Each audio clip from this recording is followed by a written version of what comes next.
बोलो राजा रामचंद्र भगवान की। देखो ये फूट कैसे पड़ती है, फूट में लूट कैसे मचती है के फूट में लूट भाई ना मानो तो करके देखो, फूट में लूट भाई ना मानो तो करके देखो, फूट में लूट भाई ना मानो तो करके देखो। फूट पड़ी है रावण और विभीषण, फूट पड़ी है रावण भीषण, फूट पड़ी है रावण और विभीषण, सोने की लंका जली ना मानो तो करके देखो, सोने की लंका जली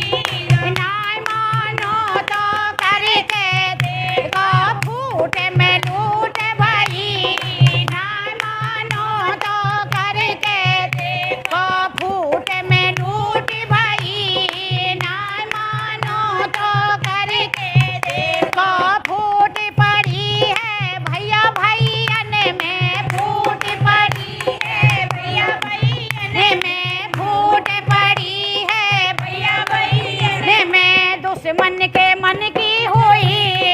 ना मानो तो करके देखो, दुश्मन के मन की हुई ना मानो तो करके देखो, फूट में लूट भाई ना मानो तो करके देखो। फूट पड़ी है सास बहू में, फूट पड़ी है सास बहू में, फूट पड़ी है सास बहू में, चुटिया मार भाई ना मानो तो करके देखो, चुटिया मार भाई ना मानो तो करके देखो, फूट में लूट भाई ना मानो तो करके देखो। फूट पड़ी है पति पत्नी में, फूट पड़ी है पति पत्नी में, फूट पड़ी है पति पत्नी में, लक्ष्मी भड़क गई ना मानो तो करके देखो। ये आजमाई हुई बात है ये, अगर घर में पति पत्नी में कलेश होगा ना, वह घर में लक्ष्मी कभी नहीं जुड़ सकती। के लक्ष्मी भड़क गए